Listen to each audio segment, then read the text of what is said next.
The 23rd of November, 1942. Stalingrad steppe, north of the rail. Spurs snow haze. Dead grass like wire. A lamp coughing inside a buried staff dugout. The pencil is steady in his gloved hand, graphite whispering across the grid. Walther von Seydlitz-Kurzbach measures a day in boxes, and arrows not hours, required tonnage. Here, expected there. A red deficit line that will not bend.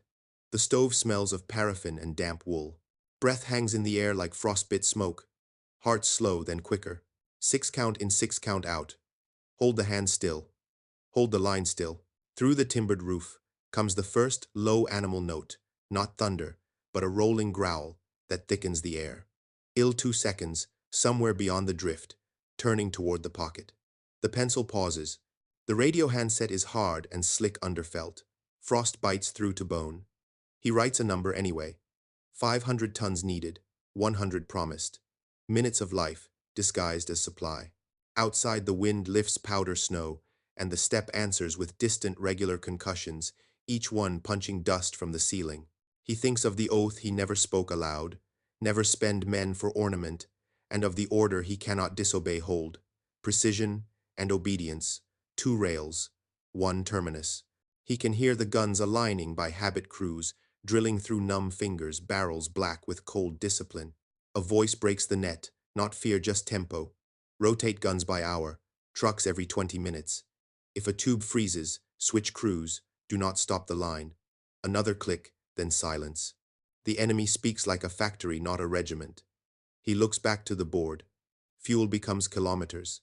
Kilometers become chances. Chances become breaths. With the railhead smothered airfields slipping, the arithmetic no longer describes a battle. It describes a suffocation. Shock sound returns deeper, nearer, than the hissing rip of splinters as a shell kisses snow beyond the berm. His heart steps from 80 to 120 without permission. He forces the breath count again, but the pencil won't move. Across the map, the neat arrows curl into a trap drawn by someone else's hand. The room is too small for rank. The men watch his sleeve, not his face. He sets the pencil down. For a moment, he stares at the red line that will not bend. The calm sound is gone. Only the brute drum remains. Outside, the steppe keeps its schedule. Inside, he understands the schedule is the weapon. Precision without throughput is theater, and theaters close when the audience freezes. Stalingrad teaches him that error wears a uniform, but failure wears a factory seal. The neat math of core frontage and reserve depth dissolves into a different arithmetic entirely. Cycle time, throughput, loss rate. He traces it back along the wire to the workshops that polished edges no hand in this pocket will ever touch. Somewhere in the Reich, a foreman is proud of a tolerance achieved to the half-hundredth. Here, the tolerance that matters is between the last crate landed and the first man to fall from hunger. The divorce is total. Command asks the front to obey a geometry that the factories and railways can no longer feed. Obedience is not virtue, it is latency. He hears the contempt in his own circle when they speak of the enemy's tools. Crude, they say. Blocky. The Il-2 is a barn door with armor. Their gun carriages are agricultural steel. Their radios breathe like asthmatics. But the rude shape is the point. A weapon that forgives rough handling multiplies hands. A system that forgives rough manufacture multiplies factories. The Soviet way is not elegance. It is elasticity. It stretches across the land and snaps back by schedule. The shock sound returns outside, thick IL-2 howl, rolling into a flat, unromantic hammering of 76 seconds, and in the dugout, every calculation shifts a column to the right, from how good is it to how many arrive on time. He works the airlift numbers again, because numbers calm the hand. Required tonnage is not a slogan. It is respiration. 500 to 750 tons per day for the pocket to breathe and move. The most generous promises speak of 100, maybe a little more, when the weather has mercy and an airfield is not burning. Each Ju-52 crawling through the sky carries less than a single company needs to fight a night. Each runway captured or cratered is not a disappointment. It is a tourniquet. The men do not need courage. They need calories, antifreeze, and propellant. The clock is a quartermaster now, and it is not on their side. He sets a finger on the map legends that once signified mastery, regimental blocks, artillery arcs, reserve triangles, and feels them turn to theater props. If the backstage cannot dress them, they mean nothing. A division that cannot move is a shape. A corps that cannot be resupplied is a posture. An army that cannot be relieved is a rumor. Precision has betrayed him, not because it is false, but because it is proud. It assumed the world would wait for it. The enemy does not wait. He schedules. The front is now a conveyor, and every hour an input. Their primitive sled, trains, and truck shuttles write time into steel. Our immaculate staff work writes steel into time. Only one of those can be eaten. The contemptuous line he once allowed himself, "They win by weight, not by war," returns to him and curdles. Weight is war when the field is wide enough. A perfect weapon that arrives late arrives as a story. An average weapon that arrives on time arrives as a fact. He watches facts arrive by the minute, tube rotations, pre-registered lines, flare intervals, trench to kitchen runs that hit the same marks no matter who dies. Their system assumes failure and survives it by design. His system assumes perfection and dies when it misses a single beat. Quality has become a superstition at 30 below. On the radio, a transport officer lists what can still fly. It is a litany of weather and loss of brakes freezing and engines swallowing their own oil of pilots, landing into ground fog to save men they'll never meet. No one questions their courage. Courage is everywhere like frost. But when courage is the plan is already defeated. He marks a line through a corridor that might in another winter have been a breakout. The pencil digs and tears because the paper is damp. The gesture is physical. The conclusion, industrial. Without fuel, a corridor is just a colder way to die. He thinks of how they manufacture doctrine. The Reich churns out speeches and orders with the same perfection it lavishes on optics and breech faces. A doctrine with mirror polish reflects the Führer's will so cleanly that no one sees the warehouse behind it. The enemy's doctrine is stamped and functional. It carries fingerprints. It solves the problem of getting steel and bread to the same place at the same hour every day under fire. There is no betrayal in its ugliness. The betrayal lies in his own admiration for clean lines that never meet a truck. The dugout shakes as a short lands closer. The lamp flickers. Someone swears softly, then resumes the inventory of fuses. He notes the change without comment. Emotional truth must be shown as action, not confession. The signaler removes a glove with his teeth, adjusts a coil, and bleeds on the handset. The blood freezes where it touches Bakelite. A runner vomits, quietly wipes his mouth, and returns to counting charges. These are not men in despair. They are professionals, working a process that no longer pays out. The body knows when it is being used as a substitute for tonnage. He draws two columns not for the report but for himself. On the left, labor hours, machining steps, skilled trades. On the right, cycle time, swap out rate, redundancy. The left column makes masterpieces. The right column makes history. He does not need to write the conclusion. It is outside, arriving on schedule, speaking in the language of engines and sled runners and the fast clatter of shells that do not care who assembled their fuses. The industrial divorce is not abstract. It is the space between his hand and the crate that never comes. Shock sound B thickens again, a rolling sheet that erases the pencil's whisper and makes the paraffin stove seem petty. He waits for the impulse to pass. Heart steadies down from its lurch and watches the map with a mechanic's stare, not a romantic's. The betrayal of perfection is not that it lied. It told a partial truth at a false scale. The scale here is minutes and kilograms, not ideals. When the last aircraft diverts, when the last truck on the enemy ring makes its turn, when the last battery hits the hour mark and rotates crews like cogs, the front will have answered the only question that matters: who can keep the line fed. He closes the ledger and writes a simpler sentence than any order. He has received precision without throughput is ornamental. Then he adds the operational corollary: the staff will hate because it sounds humble. Throughput without precision is sufficient.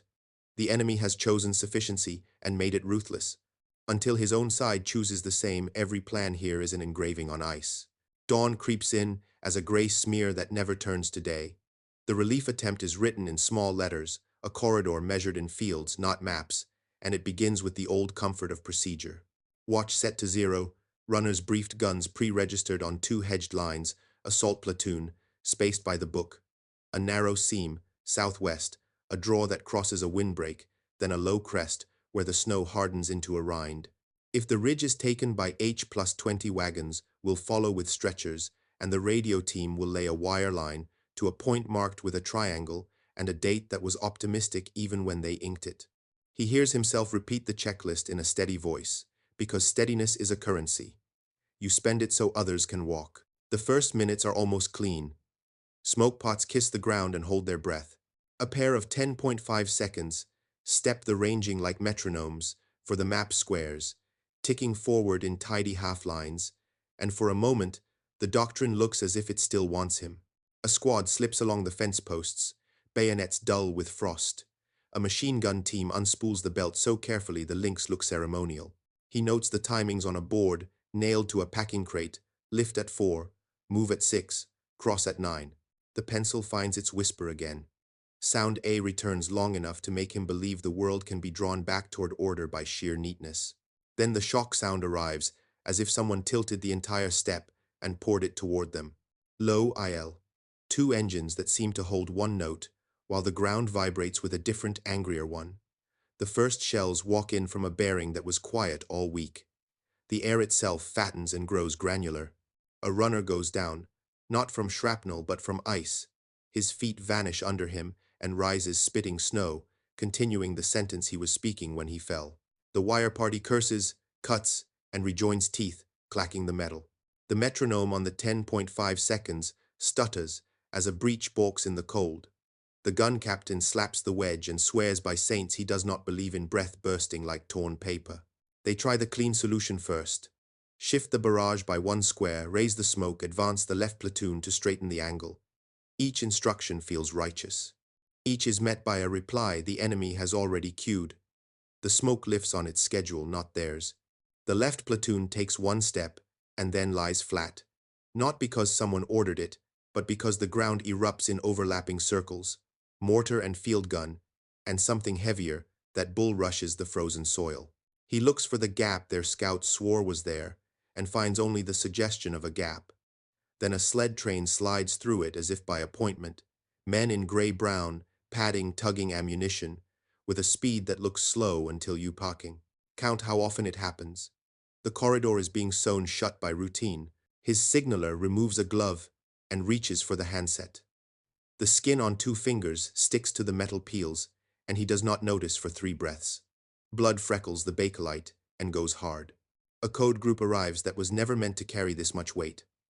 Rotation hour. By tube. Do not exhaust crews.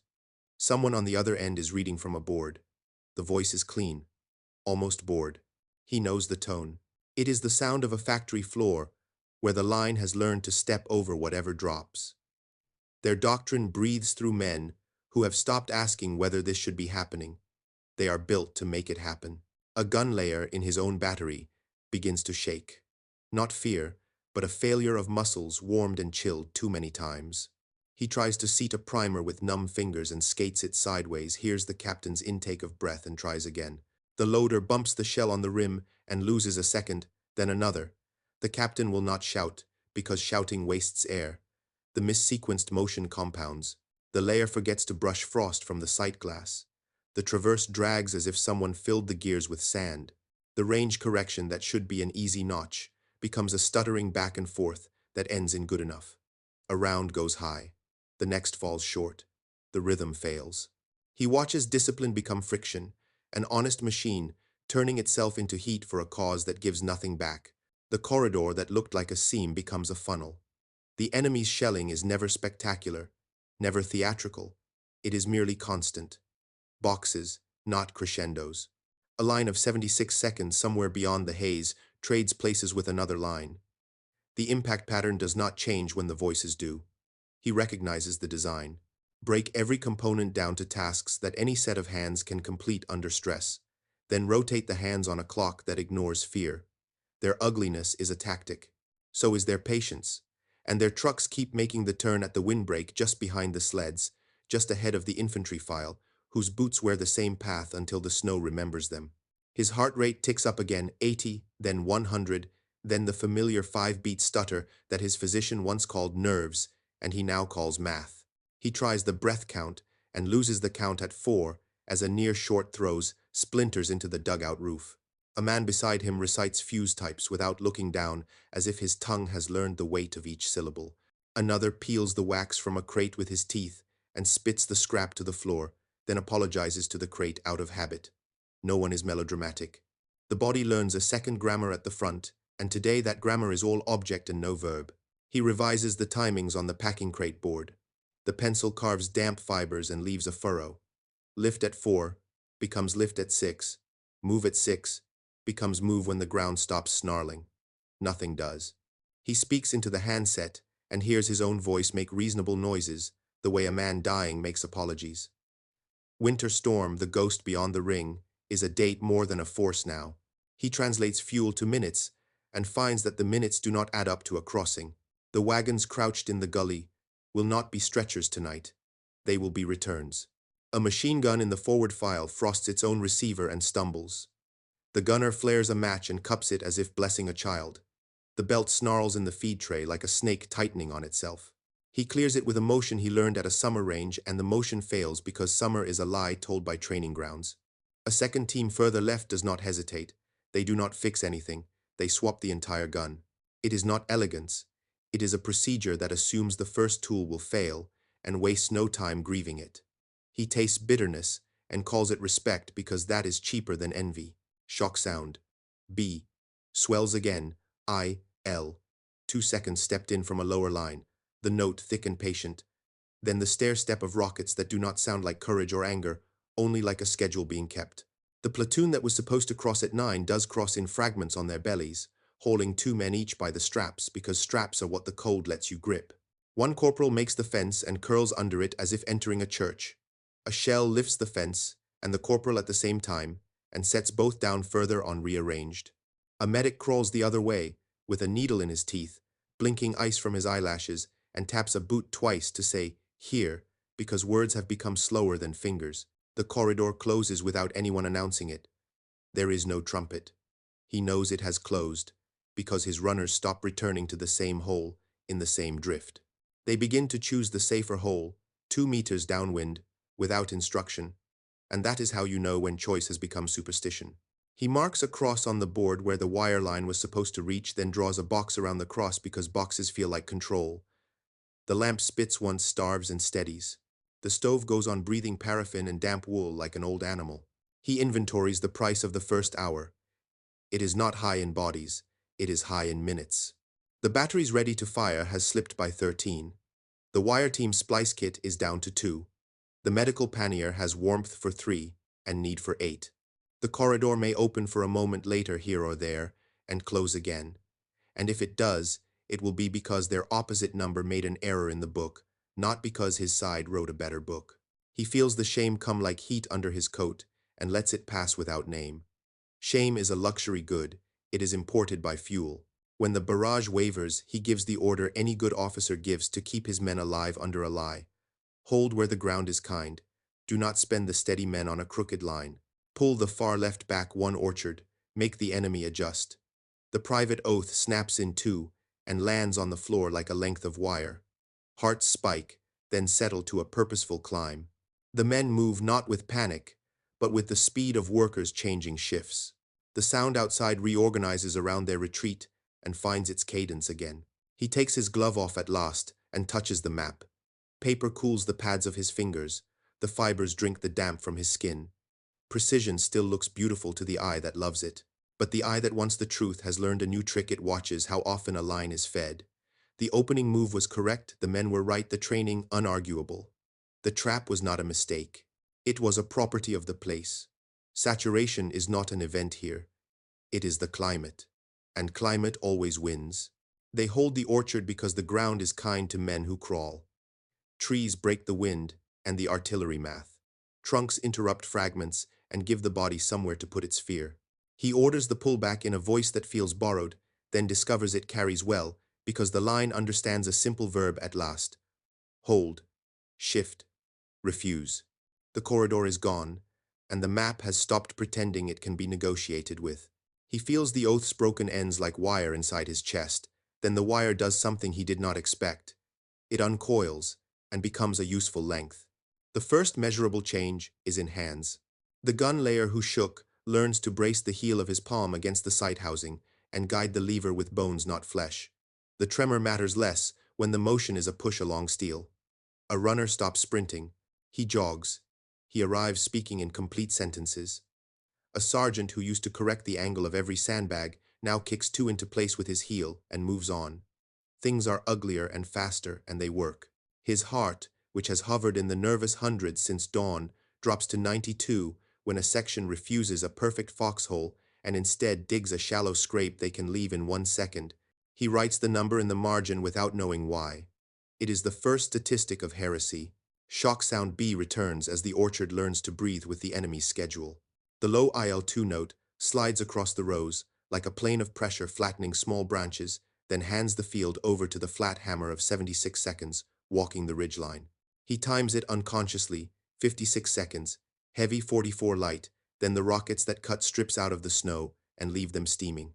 Once, he would have repositioned guns for a better geometrical answer.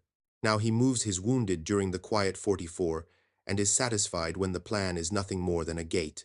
The shame arrives not as a hot flush, but as clarity.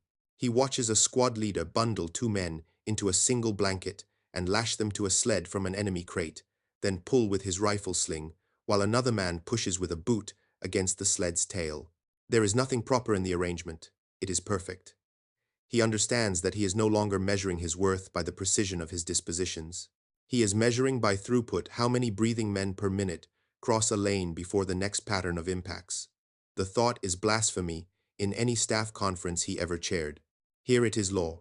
And when he speaks the law aloud, 2 per pass, go on the light 40s, leave the equipment if it slows you. He hears men move with the relief of a crew allowed to use their hands as they are, not as a doctrine imagined them. Radio traffic changes timbre the moment he stops editing reality to spare pride. The signaller who has learned to keep his index finger warm by trapping it under his armpit no longer waits for the formal phrasing he expected from higher. He says what is true. Wire compromised left of the gully. Use runners. Smoke no longer holds by Orchard 3. Enemy rotates crews on an even minute. That last line gets under his skin like a sliver. He repeats it, and as he does, his pulse surges to 108. The measurement is physical and immediate.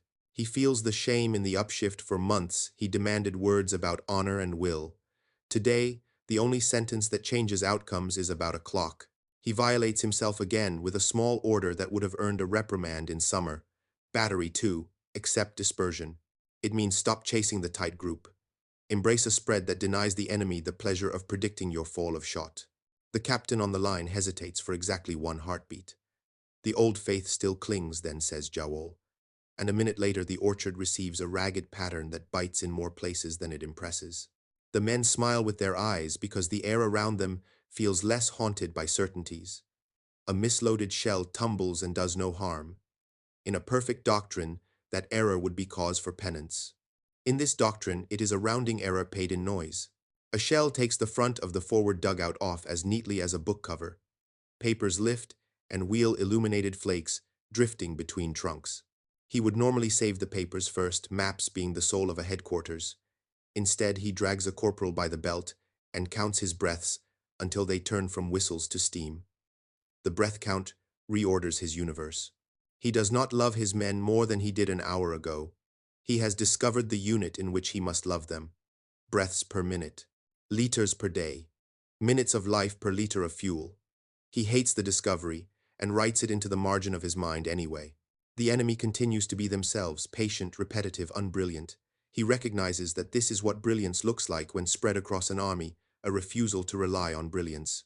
A sled column appears at the edge of the orchard again, low and methodical, and for one instant he wants to order a furious sortie to break it. He almost speaks the anger. Then he swallows it because anger is expensive and the budget is closed. He assigns a single machine gun and a prisoner's captured drum. The gun fires in a miserly 25-round burst at the hinge of the column, the second man forcing them to shuffle and bunch. The rocket flight that arrives 60 seconds later precisely on the heavy minute kills 5 instead of 3. He feels no joy, only confirmation. Their rotation is his compass. His violence is most efficient when timed to their efficiency. The admission is vile and correct. His body keeps score. When he first told his platoon to refuse a position, his heart spiked toward panic. When he tells a different platoon to abandon a dead man's rifle and take his boots, it does not spike at all. It warms. He notices, and hates himself for noticing. He remembers the mirror-straight parade ground, the thin pride that shone in polished optics and engraved breech faces, and he understands that the line he crossed is not between courage and fear, but between reverence and maintenance. War has stripped ceremony down to what keeps a machine running in weather. He allows himself one small cruelty because it will save a life he can see. A young NCO cradles his MG like a child, even when the feed tray jams. The weapon owns him. Seydlitz kneels, takes the gun, thrusts it to a different man without looking at the rank, and points at the NCO's mittens. "You are hands," he says, and the boy blinks as if slapped. Hands change belts. Hands do not love steel. The boy's hurt lands in Seydlitz's throat and stays there like ash. The belt runs clean. 3 men make the next ditch who would have frozen under a sermon. The orchard's geometry begins to look like a workshop drawn by a child, lopsided, crowded full of arrows. He feels the old itch to tidy it, to make the lines sing. He denies himself.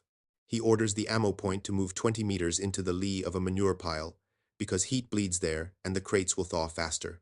He orders the stretcher line to pass behind the stove exhaust so that breath and smoke mingle and mask one another from observers who read the air as a page. None of this is beautiful. All of it pays. He has in the space of a morning betrayed everything he would have argued last month. He is calmer than he has been in weeks. Shock sound B bears down deeper. Now the engines pressing like a hand on the orchard's crown, and rockets fracture 2 trees into smelling pulp. A branch slams into his shoulder and knocks him to one knee. The world goes white at the edges. His pulse vaults to 130 and he tastes metal. There is nothing philosophical about the taste. He watches his hand for a tremor and finds it steady because action has consumed the shame and left nothing to shake. He gives the ugliest order, yet the one that breaks the last ceremonial thread: jettison weight. Men pull grenades and throw them not at the enemy, but into a pit, so the litter runs fast. They strip bedrolls, cut straps short, pry insignia from coats to lighten even the idea of rank. He hears cloth ripping like paper wood bones cracking as crates are halved, and in the sudden leanness, he senses the orchard waking into a different kind of unit, one that eats its past to buy its next hour. He thinks of the speeches he will never give and feels a gratitude so sharp it frightens him. He is spared the podium because the podium is a ruin.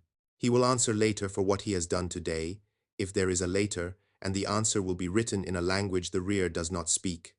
Throughput, not poise. Availability, not aura.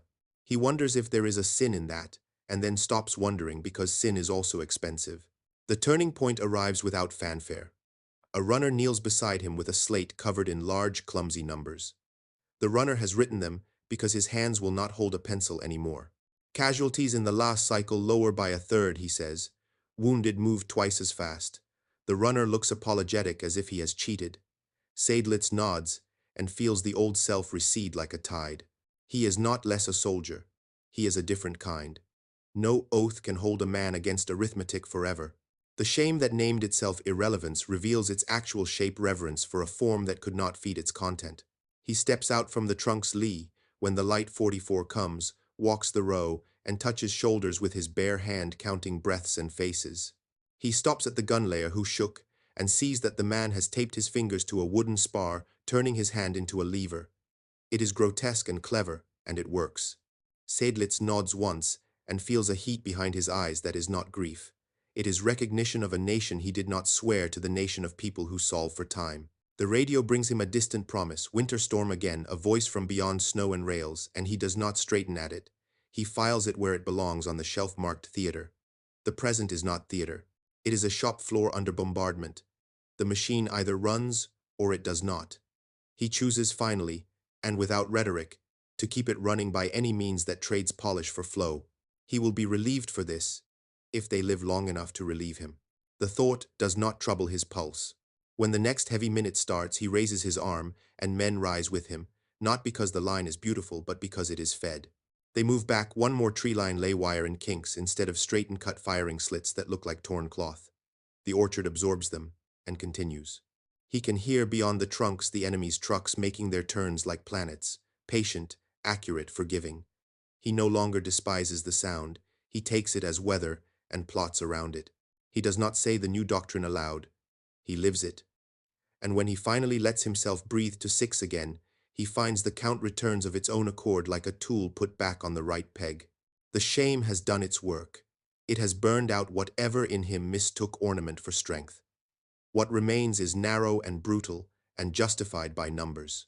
He gathers his coat, wipes pulp from his shoulder, and looks at the board one more time. The arrows are crooked, the boxes are messy, the margins are full of ugly math. The men are alive enough to hate him later. The orchard holds. Somewhere behind the gray, a factory whistle must be blowing. Here its echo is the only honor that pays a rate, a rhythm, a line that moves. He steps into the new cadence as if he had been born for it, and in that motion, unbeautiful, unceremonial, irrefutable, his old self finally breaks. The orchard quiets to a pinched winter hush that feels borrowed like a book you must return. Snow listening, branches ticking, stove a tired lung. He walks the line at last light and lets the men become silhouettes, so he can study what remains without the complication of faces. The return is not numbers on a ledger. It is the way a boot prints once, where two boots should have. He counts anyway, because counting is the only honest courtesy left. Crate lids, powder bags, men. At the far end of the row, a captured sled waits, with its odd peasant angles, pine slats lashed with wire runners, shod with sheet metal cut from a drum, the lashings greasy, where a hand solved a problem with animal fat. It is ugly. It is perfect. He plants his gloved palm on the runner and feels the cold through felt as a statement of purpose. The enemy built this to be pulled by any back, with breath left. He does not admire it. He acknowledges it. There is a difference, and that difference is the confession. Behind a tattered windbreak, a stock of their ammunition, wood the color of tea, stenciling thick and careless, leans into the snow. A pry bar had split one crate into halves earlier to lighten the load. The halves now cradle dressings and bread in equal measure. He runs a finger over the stenciling until the glove finds a splinter. The splinter tells him what the paint could not. The crate was made to be abused. He hears himself speak as if to a board of officers that no longer exists. Our doctrine assumed a posture of perfection, he says, not loudly. It demanded that every component arrive unmarred and on time because its own elegance left no slack. This, he taps the crate, is slack engineered into wood. It is not sophisticated. It is survivable. No one answers. The men nearby pretend they are not listening by listening very well. He does not talk about honor. He talks about flow. The enemy's system converts crude mass into punctual effect. They have chosen sufficiency and made it ruthless. We chose refinement and made it fragile. The refinement broke first. He moves to the gun pit where the gun layer, the one who shook, has taped his fingers to a spar. The sight glass is refrosted. The tape is stained. He wants to say good man and bites the words back because praise at the wrong scale is charity. He sets his hand on the trail instead and feels the faint warmth stored from recoil. We measure wrong, he continues, and his own voice grows steadier as it becomes less his. We count batteries and calibers.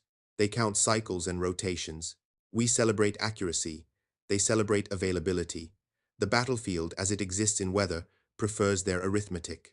In the hut that was once a proper command post and is now an oversized toolbox, a Luftwaffe tonnage board leans against a chair back.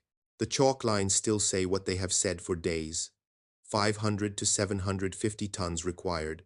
100 pledged when the fog lifts. Less when it does not. The board is a mirror. He does not look away. Confession, he says to the room. We built a corps to give flawless answers to questions that a factory floor had already changed.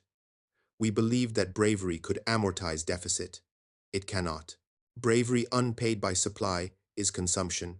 He waits for a sting, a recoil, a moral revulsion. None arrives. What arrives is an inventory clerk with a face like a knuckle reporting the count of serviceable boots. The clerk speaks in numbers and durations. They sound like absolution. At full dark, he steps outside into air that snaps the nose and finds a simple process continuing without him. A stretcher line moves not like soldiers but like a workshop. 3 beats lift, 1 beat walk, 2 beats set, repeat. The rhythm shelters them more surely than any prayer. He watches until the rhythm enters his chest and replaces the last tattered banner there. He draws the final tally on a scrap of map paper against his knee, the pencil carving soft fibers, the figures blunt and merciless. Men moved from the orchard to the rear line during the last quiet 43 where 21 used to be. Rounds delivered to the pits by sled, in the last heavy hour 24, where 10 was the ceiling when they obeyed the map's clean lanes. Casualties per cycle reduced by 1/3. Medical warmth rationed to minutes of use instead of tins consumed. Warmth finds 8 men who would have shivered into silence by morning. The numbers feel ungenerous because they refuse to admire. They are better than admiration.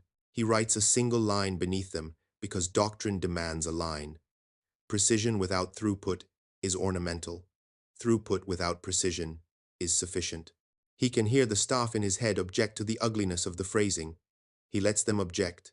Then he adds the sentence that ends argument. Sufficiency wins. A runner approaches with a Soviet canteen dull green dented full of boiled water that tastes of smoke and iron. The runner offers it as if handing up a verdict.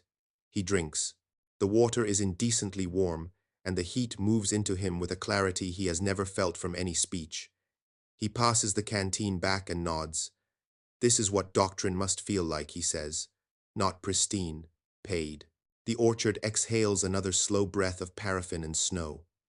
He understands that the beautiful words he grew up inside, order, firmness, fortitude, have not been murdered here. They have been measured. He has found their unit, kilograms per hour, men per minute, rounds per cycle. He is not smaller for admitting it. He is finally the size of the work. He turns to the signaller and speaks not to comfort, not to inspire, but to align a machine. Tomorrow we operate by the schedule we proved today. Rotate by even minute. Accept dispersion. Move on light 44s. Jettison weight before we are ordered. He pauses. And if relief comes, we treat it as weather, not salvation. The men nod because the words ask nothing of them that their bodies have not already learned. He writes the tally once more, large enough to be seen by anyone who needs a reason to keep lifting. Then he tucks the paper into his pocket with the slow care a man uses for a tool he will use again. The confession is complete. The account is closed. What remains is the ledger that never lies, how much can be moved through a line before the line goes dark. The stove sighs. The orchard listens. He lets the quiet stand as the only ceremony he can afford. And in that quiet, the new doctrine takes its oath without witnesses or trumpet, an oath made of minutes carried forward by hands. They bury the ledgers when they move at last, not from shame but to save matches. Paper burns too fast to be useful. What they keep is the habit the paper taught: look for the line that feeds, not the line that flatters. In the weeks that follow, the orchard becomes a memory that edits itself. The men remember less of speeches and more of counts. How often the stretcher rhythm hit 6, how many minutes a stove bought a lung, how far a sled would travel on one man's breath before another took the rope. The past doctrine still glows faintly like banked coals. It does not warm. He writes, the war's balance the way a fitter chalks a tolerance. Effective supply, per trapped division, per 24 hours. The number needs no adjectives. It drags everything else behind it. Mobility, fire, survival choice. At Stalingrad, the pocket needed 500 to 750 tons per day to be an army. It received a fraction, often near 100, when weather and loss allowed. That ratio did not merely predict defeat. It explained the specific shape of the defeat, the slow suffocation, the beautiful useless geometry, the brave men used as seals in a broken system. The arithmetic is cruel because it is merciful to truth. From that day, he mistrusts any plan that cannot be expressed as flow over time. He tests every proud word against a clock and a road honor resolve will. If they cannot push a crate or move a stretcher faster, they are ornaments, and ornaments come off first when weight must be jettisoned. He is not less a soldier for this. He is a different species of one, closer to quartermasters and machinists than to orators. He finds unexpected kinship in the enemy's patience, in their willingness to be average at scale rather than perfect in pieces. He learns to bless redundancy and to forgive ugliness that pays out. When the war moves on and new names replace old ones on staff boards, he recognizes their strength before they speak. They talk in rates and rotations. They complain about bottlenecks the way poets complain about rhyme. They would rather have 3 good enoughs now than 1 masterpiece late. He feels something like peace when he hears them, because he knows they are building an army that will not need men to die clearing the debt of beautiful lies. He writes 3 final lines on the back of a map and leaves them where any tired hand can see. Quantity is a moral force when it saves lives. Precision without fuel is theater. The new doctrine is throughput.